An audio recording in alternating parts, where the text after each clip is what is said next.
시청자 여러분 안녕하십니까? 부동산 길대표 이창용입니다.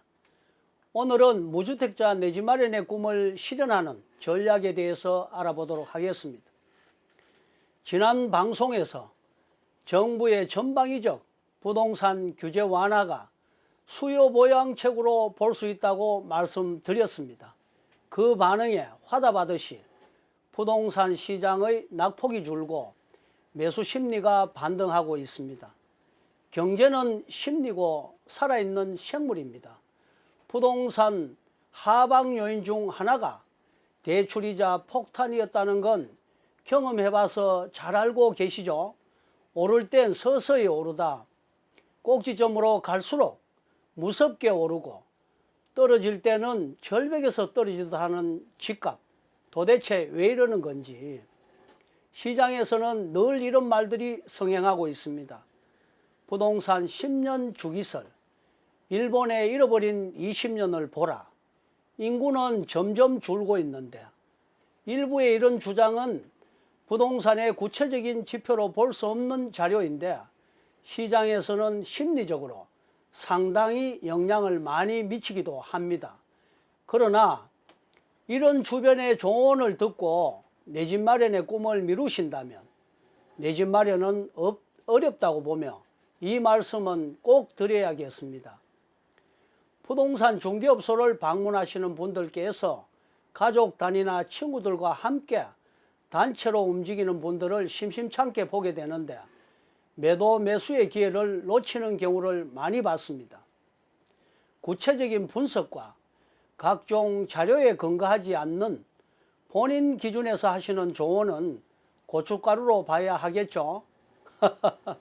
내 집 마련의 시기와 선택에 대해 알아보도록 하겠습니다. 현재 수도권보다 지방에서 낙폭이 더 커지고 있다는 사실로 봐서 지방을 눈여겨봐야 할 것입니다. 많이 떨어지는 주택이 상승폭도 커질 수 있다고 봅니다. 또한 안전하다고 볼 수도 있죠. 원가에 버금가는 금액에 사용 가치가 높다면 선택을 미룰 필요가 전혀 없다고 생각합니다. 정부가 부동산 규제를 하기 시작하면 이미 상승의 중심에서 랠리를 거듭하고 규제를 완화하면 하락세의 중심에서 수요 부양책으로 볼 수 있기에 위기에서 기회를 찾는 것이 내 집 마련의 첫째 조건이며 구체적인 계획을 세우고 예산을 짜야 할 것입니다. 규제 완화가 거듭될수록 더 해주기를 바라는 수요층은 더 관망하게도 되죠. 그렇다고 시장 가치가 콘크리트 바닥을 뚫고 더 내려가기는 어렵다는 현실적인 이유가 있기에 선택의 시간은 내 집 마련의 꿈 앞에 이미 녹화하고 있다고 말씀드릴 수가 있습니다. 그렇다면 어떤 주택을 선택해야 할까요? 신축 같은 구축을 매수 품목으로 삼아야 합니다. 부동산 하락장이 본격화되면서 구축 아파트보다 신축 아파트의 가격이 더 빠른 속도로 떨어지고 있는 것으로 나타났습니다. 대구에서 5억이 하락한 아파트가 전국의 주목을 받기도 했습니다. 신축으로 주택이 수요가 몰렸던 분위기가 반전된 것이죠.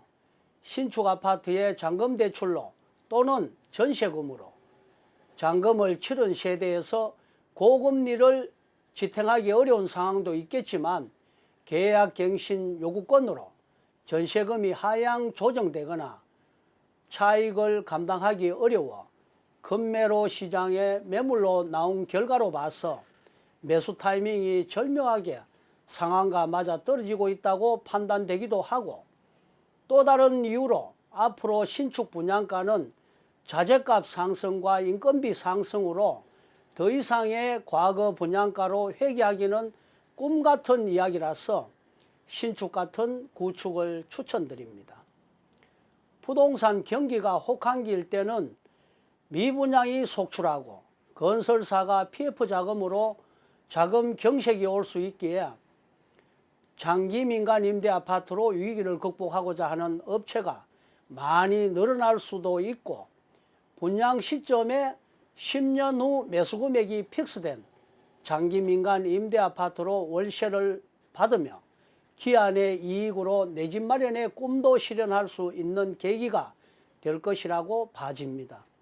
아무튼 새해에는 뜻한 바 내 집 마련의 꿈을 꼭 이루시기를 진심으로 기원드립니다. 감사합니다.